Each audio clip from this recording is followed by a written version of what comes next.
You want to support Roland Martin Unfiltered? Be sure to join our Bring the Funk fan club. Every dollar that you give to us supports our daily digital show. There's only one daily digital show out here that keeps it black and keep it real as Roland Martin Unfiltered. Support the Roland Martin Unfiltered daily digital show by going to RolandMartinUnfiltered.com. You can make this possible. I would be very interested, Mel, to see what happens in this case where Lowndes County, Alabama Sheriff Big John Williams was shot to death on Saturday at a gas station where people often hung out. They had a call there about loud noise there. He approached a truck to ask them to turn the noise down, and it was when this young man, William Chase Johnson, the son of a Montgomery County Sheriff's deputy, who shot and killed the sheriff. They were looking for him. He returned later, around midnight, with the gun, walked up and said, "I did it," and turned himself in. Unfortunately, talk about a sad case, Big John Williams, his own son, was actually at that gas station and witnessed his father being gunned down. Just a shocking story. This was a beloved black sheriff, worked there for about 40 years there in Lowndes County, Alabama. And so you would hope that a jury there will seek the death penalty against this young man who shot and killed this sheriff. But it also shows you again the uneven justice where in this one case, a cop who kills a black man who is found guilty of manslaughter, not murder. The question now then becomes, will you have this white kid who kills a black sheriff?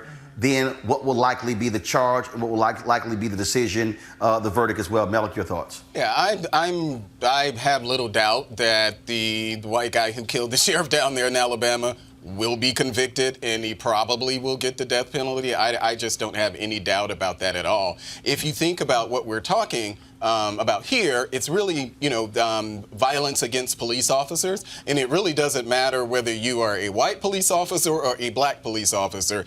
If you harm one, chances are, if you actually make it to jail without being shot or killed first, the jury's pretty much is going to convict you. The other case that you were referencing about the cop, this is just another, it's another example of what we've seen in other areas around the country where juries themselves find it very difficult to convict police officers, whether it's a white police officer or a black police officer. But as far as Alabama is concerned, I imagine, despite the fact that he is the sheriff's son, not the sheriff's son. The deputy sheriff's son. The deputy sheriff's son. Deputy sheriff's son. The deputy sheriff's son. I just have little doubt that a jury is not going to convict him. Like he's going down for. I don't know about that. Got it, Julian. I don't know that he's going down. White folks pull all kind of rabbits out of the hat in order to make excuses.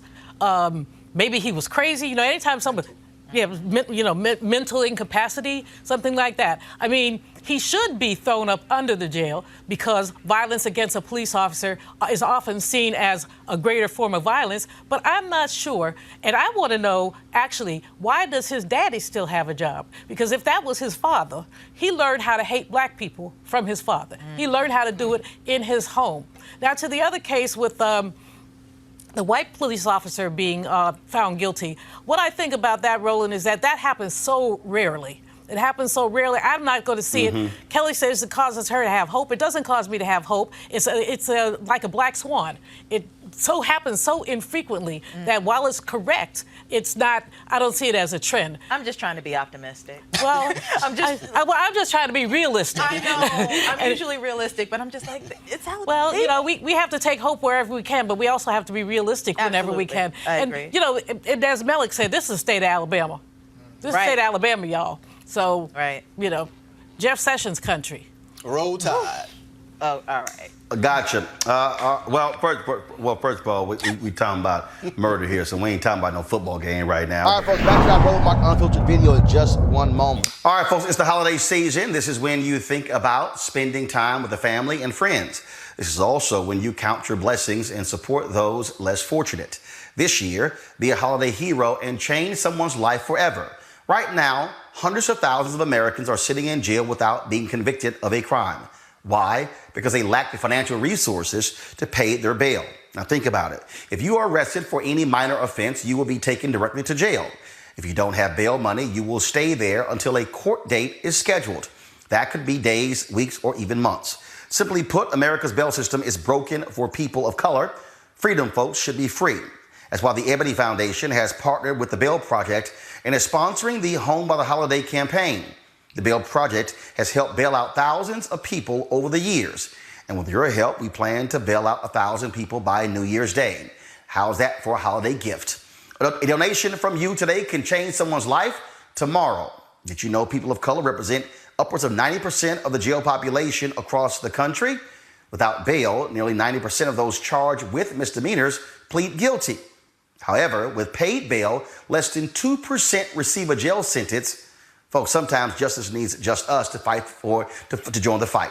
You can be a holiday hero by donating $25, $50 or more to help the Ebony Foundation bring our brothers and sisters home by the holiday. To donate, go to homebytheholiday.com. It's homebytheholiday.com. Now back to your Roland Martin Unfiltered video.